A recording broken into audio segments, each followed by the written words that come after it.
नमस्ते एवरीवन। इस वीडियो में हम पार्शियल डिफरेंशिएशन के अंदर कंपोजिट फंक्शंस को पढ़ने वाले हैं। सबसे पहले मैं आपको बता देता हूँ कि इस वीडियो में होने क्या वाला है।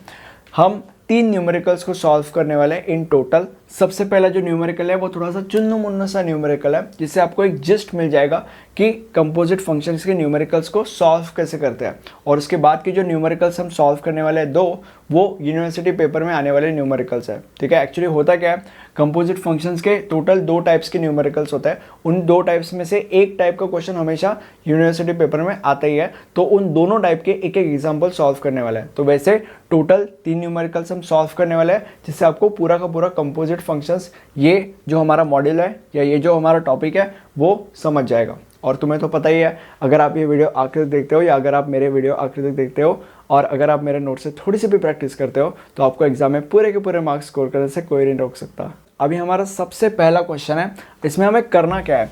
If u is equal to this and x is equal to this, y is equal to this, state that prove that du by dt is equal to 2u। अब यहाँ पे सबसे पहले हम कैसे पहचानेंगे कि ये क्वेश्चन कंपोजिट फंक्शन का क्वेश्चन है। अब यहाँ पे ध्यान से देखो, जो यहाँ पे u है वो x और y के ऊपर डिपेंडेंट है, राइट। और जो हमारे x और y है वो दोनों के दोनों सिर्फ और सिर्फ t के ऊपर डिपेंडेंट है।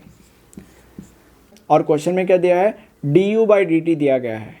क्वेश्चन में du बाई dt पूछा गया है। जब a b के ऊपर डिपेंडेंट होता है और जब b c के ऊपर डिपेंडेंट होता है और क्वेश्चन में dA अपॉन dc ऐसा कुछ पूछा जाता है, तो समझ जाने का कि वो कंपोजिट फंक्शंस का क्वेश्चन है। बट इसे हम सॉल्व कैसे करेंगे, सबसे पहले हमें डमडम्स बनाने पड़ते हैं। मतलब मैं इसे डमडम्स कहता हूँ, तुम लोग को जो कहना है कह सकते हो, क्योंकि एग्जाम में हमें कहना नहीं पड़ता, हमें सॉल्व करना पड़ता है। ठीक है, अब ये डमडम्स बनाते कैसे हैं, बीच में 2 वेरिएबल्स है इसलिए हम 2 डमडम्स बनाएंगे। ठीक है, अब यहाँ पे देखो du बाई dt पूछा गया है इज इक्वल टू, सबसे पहले क्योंकि यहाँ पे du बाई dt है इसलिए del u dt plus del u dt, right. और बीच में 2 वेरिएबल्स है x और y, और इसीलिए हम लिखेंगे यहाँ पे del x dx del y dy। और यहाँ पे स्टूडेंट्स बहुत बार गलती करते हैं कि यहाँ पे x की जगह पे y लिख देते हैं। एक्स वाई ऐसे नहीं करना है, दोनों x है दोनों y है ऐसे, एंड देन आगे उनका पूरा का पूरा सम गलत हो जाता है, ऐसा नहीं करना है। और यहाँ पे तुम्हारे मन में क्वेश्चन आ रहा होगा कि यहाँ पे डेल क्यू है और डी क्यू है। अब यहाँ पे ध्यान से देखो, जो हमारा u है वो x और y दोनों के ऊपर डिपेंडेंट है। जब हमारा u 2 या 2 से ज़्यादा फंक्शंस के ऊपर डिपेंडेंट होता है तब हम पार्शियली डिफरेंशिएट करते हैं। और यहाँ पे x जो है वो सिर्फ और सिर्फ एक वेरिएबल के ऊपर डिपेंडेंट है जो है t, इसीलिए यहाँ पे d लिखा गया है। अब इसको हम सॉल्व करेंगे। अब यहाँ पे देखो del u upon del x को करेंगे। सो u को with respect to x partially differentiate किया तो आंसर आएगा 2x, राइट, क्योंकि y स्क्वायर कॉन्स्टेंट होगा। और अगर del u by del y, मतलब अगर u को with respect to y differentiate किया तो आंसर आएगा 2y, राइट। अब dx अपॉन dt करेंगे, क्योंकि ये हो गया है ये हो गया है, dx अपॉन dt करेंगे सबसे पहले। सो dx upon dt which is, अब यहाँ पे जो हमारा x है वो ये है, इसको with respect to t differentiate करेंगे।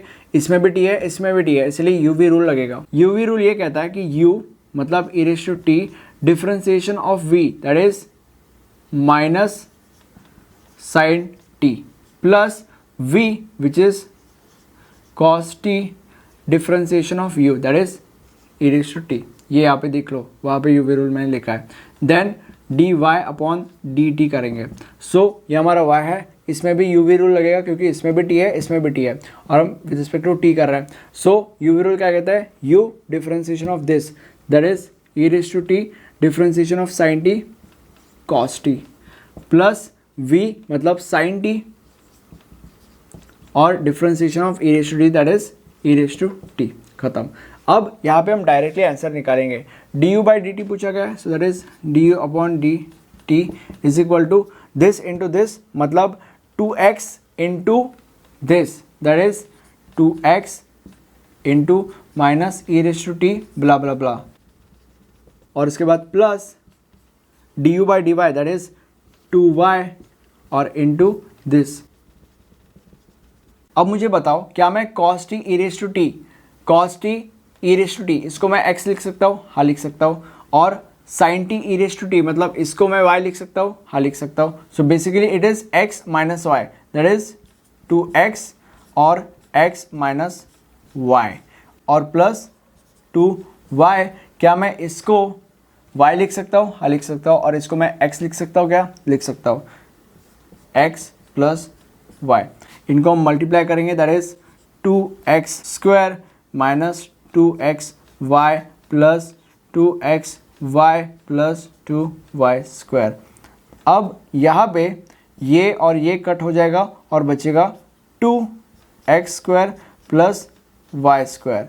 अब x square plus y square is u, question में ही दिया गया है, इसलिए हम लिखेंगे 2u और ये हमारा प्रूव हो चुका है. अब हम सेकंड क्वेश्चन के ऊपर बढ़ने वाला है, जो यूनिवर्सिटी पेपर में पूछा जाता है हमेशा, या इस प्रकार का क्वेश्चन पूछा जाता है. बट आगे बढ़ने से पहले मुझे कमेंट सेक्शन में बताओ कि जो मैं समझा रहा हूँ क्या तुम्हें समझ में आ रहा है, और मुझे ये भी बताओ कि मुझे मेरे चैनल को और ज़्यादा कैसे इंप्रूव करना है ताकि मैं तुम्हें और ज़्यादा बेहतर प्रोडक्ट डिलीवर कर पाऊँ. अगर तुम मुझे नहीं बताओगे तो मुझे नहीं पता चलेगा, इसलिए मुझे कमेंट सेक्शन में बताओ.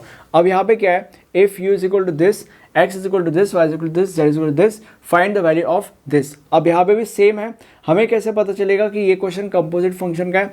अब यहाँ पे देखो, जो हमारा u है वो x, y और z के ऊपर डिपेंडेंट है, राइट. और जो हमारा x, y और z है, तीनों के तीनों सिर्फ और सिर्फ t के ऊपर डिपेंडेंट है. और क्वेश्चन में क्या पूछा गया है, du बाई dt ये पूछा गया है. सेम समझ गए हम लोग कि कंपोजिट फंक्शन का क्वेश्चन है. अब सबसे पहले क्या करेंगे, हम लोग डमडम्स बनाएंगे. कितने डमडम्स बनाएंगे, यहाँ पे 3 डमडम्स बनाएंगे, क्योंकि बीच में 3 वेरिएबल्स है. कैसे बनाएंगे, du by d t upon d t is equal to, अब यहाँ पे देखो du बाई डी टी है, इसलिए del U D T, del U D T, del U D T, right. बीच में लाइन और यहाँ पे प्लस, बीच में हमेशा प्लस आता है, ठीक है, प्लस देना मत भूलना. और यहाँ पे x, y और z है, इसलिए del x d x, del y d y, del z d z, खत्म, right. So del u upon del x, अगर u को with respect to x differentiate किया जाए तो 2x आएगा. Del u upon del y, अगर u को with respect to y differentiate किया तो 2y आएगा, क्योंकि बाकी सारी की सारी चीज़ें कांस्टेंट है. और del u upon del z, अगर u को with respect to z differentiate किया तो आंसर आएगा 2z. 3 वैल्यूज हमें मिल चुकी है. कौन सी, ये बाकी है, आई मीन ये 3 बाकी है. सो dx अपॉन dt कहते हैं, that is dx upon dt is equal to x को with respect to d differentiate किया तो e रेज़ टू t आएगा. देन dy अपॉन dt, अगर y को with respect to t differentiate किया जाए u भी रूल लगेगा, दैट इज u, एंड उसके बाद differentiation of v, that is cos t, क्योंकि साइन का डिफ्रेंशिएशन cos, प्लस v मतलब sin t, और differentiation of u that is e raise to t, right. And dz upon dt is equal to, इसका differentiation इधर भी u भी rule लगेगा, that is e raised to t, differentiation of cos t that is minus sin t plus v that is cos t, और differentiation of this that is e raised to t. ये formula apply करना है, बस बाकी कुछ नहीं करना है. अब हमारे पास सारी की सारी वैल्यूज आ चुके हैं. अब हमें बस यहाँ पे जो लिखा है वो करना है, दैट इज यहाँ पे कर देता हूँ मैं du upon dt is equal to, अब यहाँ पे देखो this into this, that is 2x into e t, I mean e raise to t, ठीक है, plus this into this, that is 2y into this, और इसके बाद this into this, that is 2z into this. Guys अब आगे की चीज़ें हम यहाँ पे करेंगे, ये मैं यहाँ पे रफ कर रहा हूँ, आप आपके नोटबुक में इसे नोट कर देना, ठीक है. अब आगे क्या है, du by d t, so is equal to, अब यहाँ पे हम क्या करेंगे, x, y और z की जगह पे उनकी वैल्यूज सब्स्टिट्यूट कर देंगे, that would be e raise to t, that would be e raise to t, बाद में लिखेंगे, plus 2 into y, that is 2 into y क्या है, e raise to t sine t, और उसके बाद e raise to t cos t plus और उसके बाद 2z मतलब 2 इंटू z मतलब e raise to t cos t into minus plus, ठीक है। अब हम क्या करेंगे, 2 e raise to 2t, right, मैंने पहले बोला था, plus 2 e raise to T common आ जाएगा, that would be e raise to 2t here, and क्या बचेगा sin t, और यहाँ पे मतलब उसके आगे cos t plus sin t, right. और उसके बाद यहाँ पे क्या होगा, यहाँ पे हम क्या करेंगे, 2 e रेज़ टू t और ये दोनों के दोनों e रेज़ टू t बाहर आ जाएगा, यहाँ पे भी e रेज़ टू 2t आ जाएगा, और cos t into minus sine t plus cos t। अब इसके बाद 2 e raise to 2t, right, plus ये 2 e रेज़ टू 2t और ये 2 e रेज़ टू 2t दोनों के दोनों कॉमन आ जाएगा, और ब्रैकेट में क्या बचेगा, multiplication, so that would be sine square t plus sine t cos t, okay. और उसके बाद प्लस दिस इंटू दिस मतलब बेसिकली माइनस, और उसके बाद minus sine t into cos t और कॉस स्क्वायर टी। अब यहाँ पे प्लस साइन कॉस टी और माइनस साइन कॉस टी मतलब ये कट हो जाएगा, और साइन स्क्वायर टी और कॉस स्क्वायर टी बचेगा। Sine square theta plus cos square theta is equal to 1, इसलिए पूरा का पूरा 1 आ जाएगा, और इसलिए यहाँ पे हमारे पास हमारे वैल्यूज़ आ जाएंगे, विच इज़ क्या प्रूफ करना है, इसका वैल्यू फाइंड आउट करना है, राइट। और अब यहाँ पे फाइनल आंसर आएगा 4 e रेज़ टू 2t। अब अगले वीडियो के ऊपर जंप करते हैं मेरे भाइयों। आगे बढ़ने से पहले इस वीडियो को लाइक करके यूट्यूब के एल्गोरिदम को बता दो कि ये एक बहुत ही अच्छा वीडियो है। इससे क्या होता है, एल्गोरिदम इस वीडियो को और ज़्यादा बूस्ट करता है। अब इसमें क्या होता है, इसमें अलग अलग ट्विस्ट आने वाले हैं। अब यहाँ पे देखो, ये दूसरे टाइप का सम है जिसका हम स्टार्टिंग में जिक्र कर रहे थे। पहले वाला पहले टाइप का था, ये दूसरे वाले टाइप का है, ठीक है। अब इसमें क्या होता है, इसमें काइंड ऑफ सेम ही होता है, बट यहाँ पे 2 ट्विस्ट है। सबसे पहले हम कैसे पहचानेंगे कि ये क्वेश्चन कंपोजिट फंक्शन का क्वेश्चन है। यहाँ पे देखो, z जो है वो x और y के ऊपर डिपेंडेंट है, और जो हमारा x और y है वो u और v के ऊपर डिपेंडेंट है, ठीक है। जो इसके पहले का क्वेश्चन था वहाँ पे यहाँ पे बस एक वेरिएबल आता था, बट यहाँ पे 2 वेरिएबल्स आ रहे हैं। इससे यहाँ पे कुछ फर्क नहीं पड़ने वाला। यहाँ पे क्वेश्चन में क्या पूछा गया है, del z upon del u और del z upon del v। So basically यही पूछा गया है, A to C ही पूछा गया है, इसलिए इससे हमें पता चल जा रहा है कि ये कंपोजिट फंक्शन का क्वेश्चन है। बट आगे ट्विस्ट आने वाला है। अब यहाँ पे हमें 4 डमडम्स फाइंड आउट करने पड़ेंगे। अब वो कैसे, अब यहाँ पे देखो, del z upon del u पूछा गया है और del z upon del v पूछा गया है, ठीक है। और बीच में 2 वेरिएबल्स है, इसलिए इधर 2 डमडम्स आएंगे और यहाँ पे इधर 2 डमडम्स आएंगे, ठीक है। अब वो कैसे होगा, बेसिकली वही मेथड जो हमने पहले यूज़ किया था, डेल z और यहाँ पे del u, del z del u, okay, और बीच में प्लस, और क्योंकि बीच में x और y है इसलिए del x del x del y del y, और यहाँ पे क्या आएगा, del z del v del z del v, और क्योंकि बीच में x और y है इसलिए del x del y del y, और बीच में प्लस, ठीक है। अब यहाँ पे ये तो एक ट्विस्ट था, बट इसके साथ और एक ट्विस्ट है। ट्विस्ट ऐसा है कि क्योंकि यहाँ पे z is equal to function of x comma y है, इसीलिए हम del z upon del x और del z upon del y इनकी वैल्यूज़ नहीं फाइंड आउट कर सकते। कैसे फाइंड आउट करेंगे, नहीं कर सकते, राइट।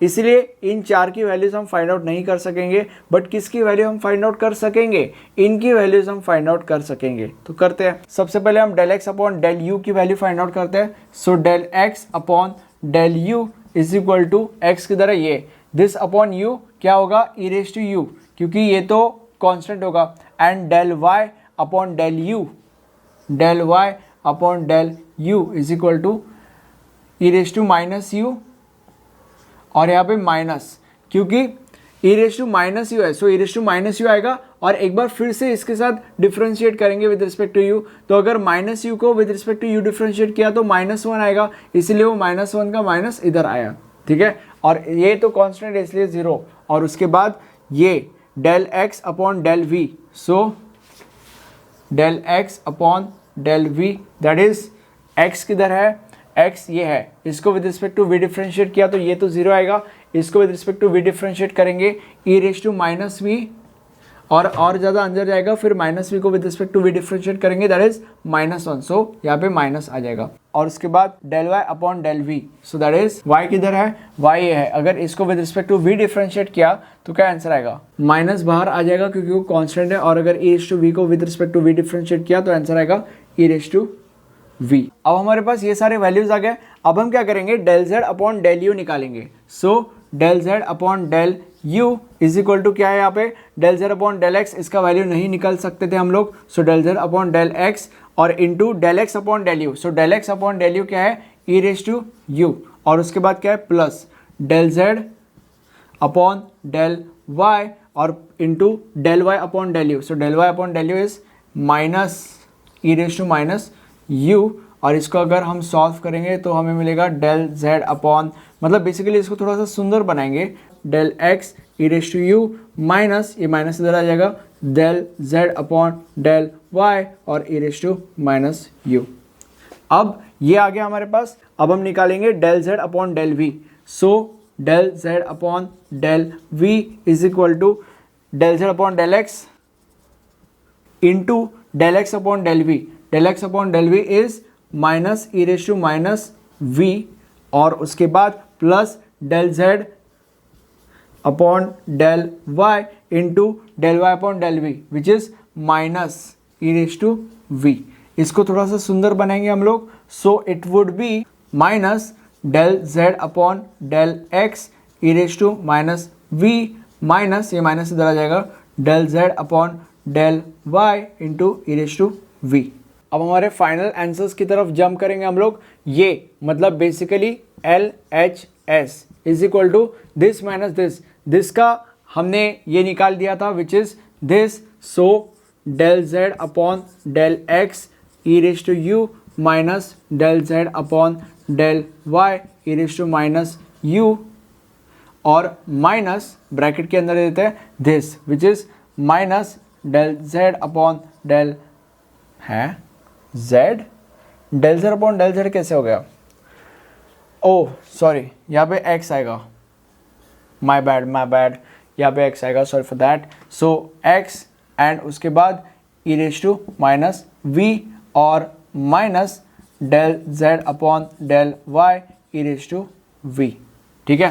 अब ये जो माइनस है वो अंदर जाएगा और हमारे पास आएगा ई raise to U minus del Z upon del Y E raise to minus U, और उसके बाद ये plus del Z upon del x E raise to minus V plus del Z upon del Y E raise to we. अब यहाँ पे हम क्या करेंगे, del Z upon del X को कॉमन लेंगे, so that is del Z upon del X, अगर इसको कॉमन लेगा तो ई रेस टू यू आएगा, और del Z upon del x that is plus e raise to minus v, ये हो गया। और इधर से minus del Z upon del y को कॉमन लेंगे, सो दैट इज अरे यार minus del Z upon del Y, और यहाँ पे क्या आएगा ई रेस टू माइनस यू, यहाँ पे माइनस आएगा क्योंकि हमने minus del Z upon del y को लिया था common, that is e raise to minus u minus E raise to v, ठीक है। अब क्या मैं इसको यहाँ पे देखो, इसको मैं x लिख सकता हूँ, हाँ लिख सकता हूँ, सो इसीलिए इसको यहाँ पे मैं x लिख दूंगा, राइट, और इसको क्या मैं y लिख सकता हूँ, हाँ लिख सकता हूँ, बिल्कुल, मुझे कौन रोकेगा, इसलिए यहाँ पे मैं इसको y ले लूँगा, ठीक है। और उसके बाद हमें क्या प्रूफ करना है, x into del Z upon del x minus y into del Z upon del y, hence proved. यहाँ पे उल्टा तुम लिख लेना, अच्छा मैं लिख देता हूँ, x del Z upon del minus y del Z upon del y. अब एक बहुत ज़्यादा इंपॉर्टेंट अनाउंसमेंट है, ये प्रूव हो चुका है। अब क्या तुम्हें लगता है कि बस 2 एग्जाम्पल सॉल्व करके तुम ये पूरा का पूरा टॉपिक कंप्लीट कर पाओगे और एग्जाम में पूरे के पूरे मार्क्स स्कोर कर पाओगे इस टॉपिक में? नहीं, राइट। तुम्हें प्रैक्टिस की ज़रूरत है। इसलिए मैं तुम्हें सजेस्ट करूंगा कि नोट्स खरीदो। नोट्स में तुम्हें मल्टीपल सॉल्व एग्जाम्पल्स मिल जाएंगे स्टेप बाय स्टेप, बहुत ही ज़्यादा आसान। इससे क्या होगा, इससे तुम एग्जाम में बहुत ही ज़्यादा आसानी से पूरे के पूरे मार्क्स स्कोर कर सकते हो। ठीक है, इसलिए अभी के अभी नीचे डिस्क्रिप्शन में जाओ और नोट्स खरीदो। नोट्स मैंने मॉड्यूल वाइज और सब्जेक्ट वाइज दोनों बनाए हैं, जैसे आपको चाहिए वैसे खरीद सकते हो। ठीक है, मॉड्यूल वाइज अगर ली तो सस्ती है, सब्जेक्ट वाइज ली तो थोड़ी सी महंगी है। सो आई वुड सजेस्ट कि सब्जेक्ट वाइज लो, क्योंकि सब्जेक्ट में सारे के सारे मॉड्यूल्स कवर्ड है। ओके, इसलिए सब्जेक्ट वाइज लो, ये मैं तुम्हें सजेस्ट करूंगा। अब मेरे आजू बाजू 2 प्लेलिस्ट रहेंगी, एक मॉड्यूल वाइज प्लेलिस्ट है, एक सब्जेक्ट वाइज प्लेलिस्ट है। तुम्हें जैसे पढ़ाई करनी है वैसे इन प्लेलिस्ट को चूज करो, उनके नोट्स कर दो, पढ़ाई को चालू कर दो और एग्जाम में बहुत ज़्यादा आसानी से पूरे के पूरे मार्क्स स्कोर कर दो। ये मेरा वादा रहा। Thank you for watching this video. Have a nice day. Bye bye.